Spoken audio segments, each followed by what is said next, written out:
दोस्तों जोहार।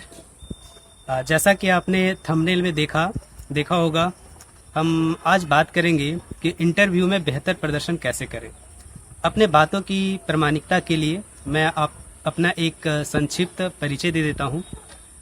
मेरा नाम अशोक कुमार लॉ है और मैं सिविल सर्विसेज प्रतियोगी परीक्षाओं में विगत 4-5 वर्षों से शामिल होता रहा हूं। साथ ही मुझे कई इंटरव्यू में भी शामिल होने का मौका मिला है और अभी मैं 7th JPSC के जो इंटरव्यू में मुझसे पूछा गया था वो सारे क्वेश्चन आपके साथ शेयर करूंगा, साथ ही अपना अनुभव शेयर करूंगा, ताकि जो आगामी 11th to 13th JPSC interview है उसमें आपको कुछ मदद मिल सके।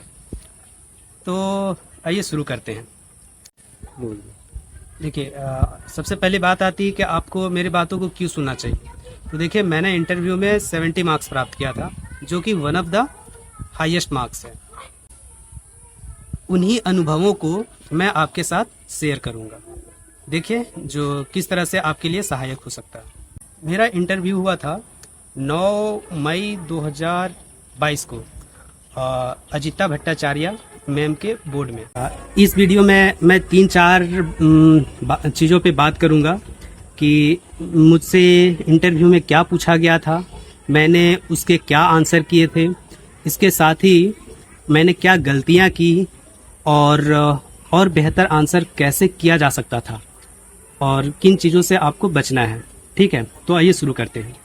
देखिए, जैसे ही आप प्रवेश करते हैं वहाँ पर, तो आपको सिर्फ सिंपल कहना होता है मैं आई कम इन मैम। तो दरवाज़ा वगैरह खुला ही रहता है, खुलने की ज़रूरत नहीं होती।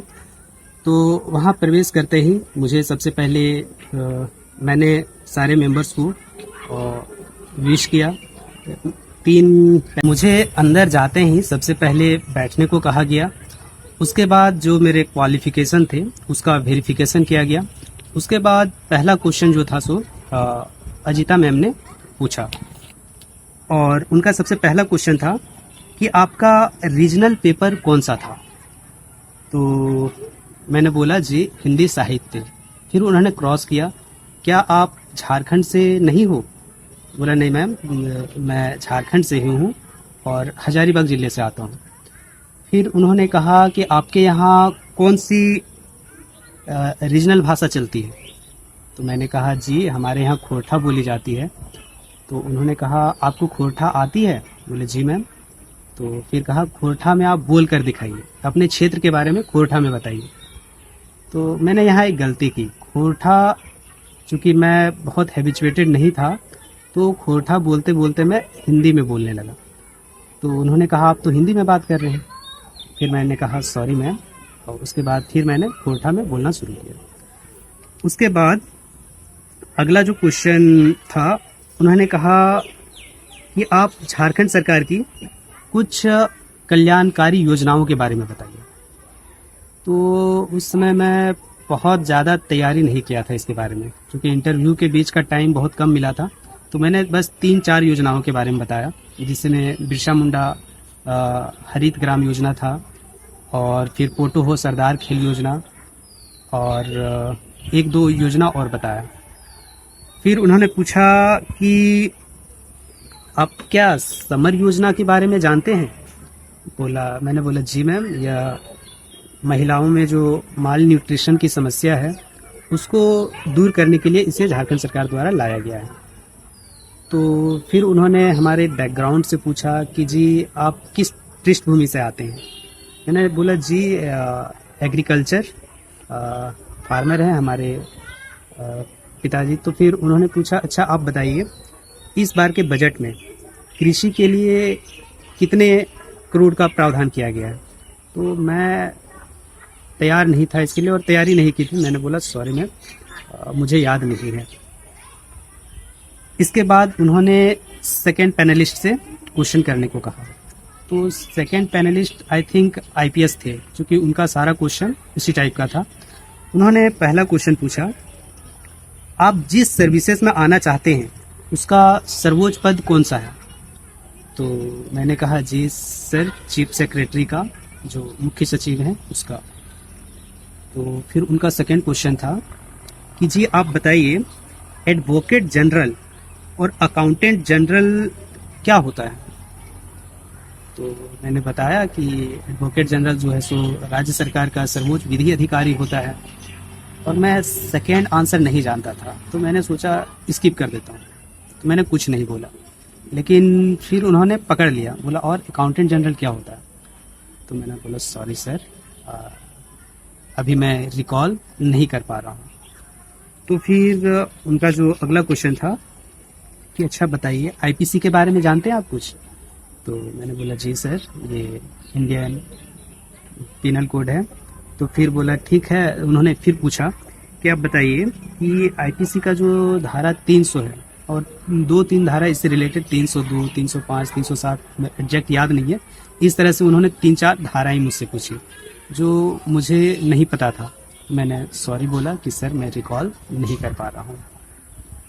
तो इस तरह से उन्होंने फिर क्वेश्चन फॉरवर्ड कर दिया। अभी तक मेरा इंटरव्यू बहुत जैसे तैसे जा रहा था, मुझे लग रहा था कि क्या पता, मैं धीरे धीरे नर्वस भी हो रहा था, परंतु फिर उन्होंने थर्ड पैनल को क्वेश्चन करने के लिए कहा। तो चूंकि मेरे डिग्री में 3-4 साल का गैप था, तो उन्होंने पूछा कि आप ग्रेजुएशन के बाद इतने दिनों तक क्या कर रहे थे? तो मैंने बताया कि जी मैं कुछ दिनों तक स्कूल में पढ़ाया, फिर कुछ महीनों तक जॉब किया, प्राइवेट जॉब किया, उसके बाद अभी एक एनजीओ में काम कर रहा था। तो उन्होंने फिर पूछा कि एनजीओ का नाम क्या था और आप उसमें क्या काम करते थे? मैंने एनजीओ का नाम बताया। फिर बोला कि हम लोग क्या करते थे उसमें कि जो स्लम के बच्चे हैं उनको पढ़ाने का काम करते थे सरकारी स्कूलों में। तो उन्होंने पूछा आप कौन सा सब्जेक्ट पढ़ाते थे? तो मैंने बोला सर वैसे तो हम लोग सारा सब्जेक्ट पढ़ाते थे, और हम लोग का जो मेन मोटो होता था कि इनोवेटिव एक्टिविटीज़ के द्वारा बच्चों को आकर्षित करना स्कूलों की ओर, ताकि उनका जो है सो अटेंडेंस बढ़ सके। तो उन्होंने कहा ठीक है, तो आप शिक्षा के क्षेत्र से जुड़े हुए हैं, तो आप बताइए कि झारखंड के एजुकेशन सिस्टम में आपको सबसे बड़ी कमी क्या दिखती है? तो मैंने कहा कि जी सर, एक इंफ्रास्ट्रक्चर की कमी बहुत बड़ी समस्या है झारखंड के स्कूलों के लिए। तो वे कन्विंस नहीं हुए हमारे आंसर से, और उन्होंने कहा नहीं यार ऐसा नहीं है, अब हमारे यहाँ इंफ्रास्ट्रक्चर बहुत अच्छा हो गया है, सुधर गया है। मैंने कहा नहीं सर, अभी भी जो सरकारी स्कूल हैं ग्रामीण क्षेत्रों में, तो वहाँ पर जो है सो लड़कियों के लिए अभी भी सेपरेट टॉयलेट्स की व्यवस्था नहीं है। तो वो फिर भी नहीं माने, बोले नहीं नहीं ऐसा नहीं है, अब सब जगह हो गया है। तो जो अजीता मैम थी उन्होंने मेरा समर्थन किया और उनसे बोला कि सर ये स्पेसिफिकली बात कर रहे हैं ग्रामीण क्षेत्रों में जो लड़कियों के लिए उचित व्यवस्था नहीं उसके बारे में। फिर भी वो सहमत नहीं हुए उनसे भी, और बोले नहीं नहीं और कुछ है तो आप बताओ। तो मैंने बोला सर जो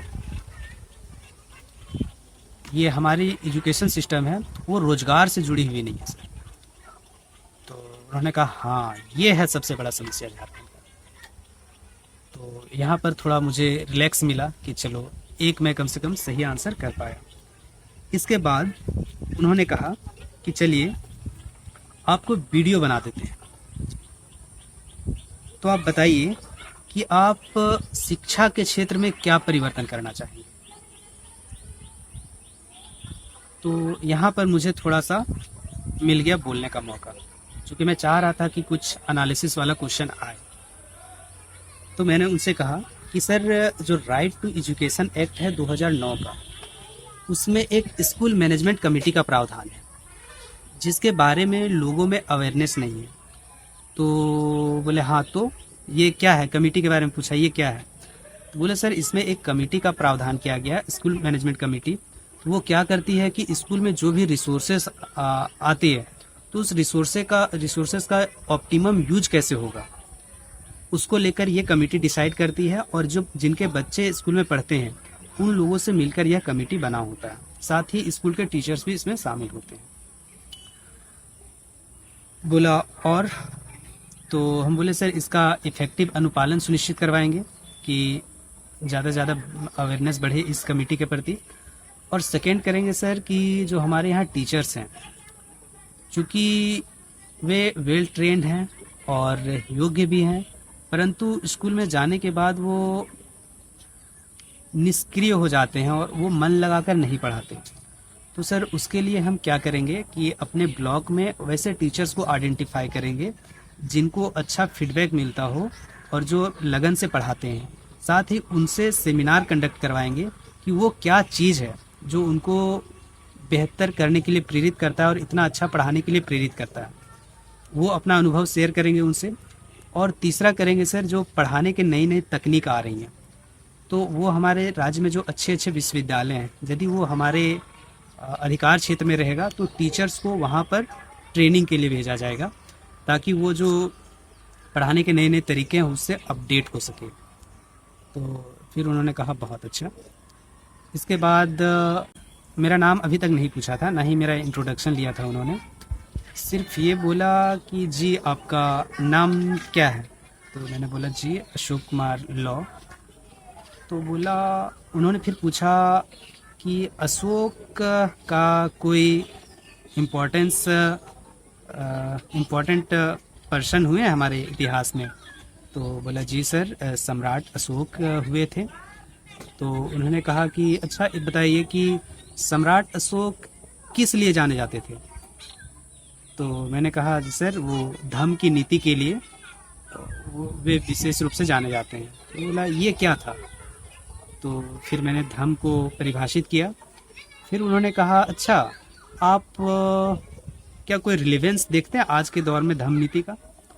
तो बोले जी सर आज भी स्थितियाँ बहुत कुछ वैसे ही हैं, धार्मिक असहिष्णुता का माहौल है और ऐसे में इसकी प्रासंगिकता काफ़ी है कि हम एक दूसरे धर्म को समझें और एक दूसरे के प्रति अपने विचारों में सहिष्णुता लाएं।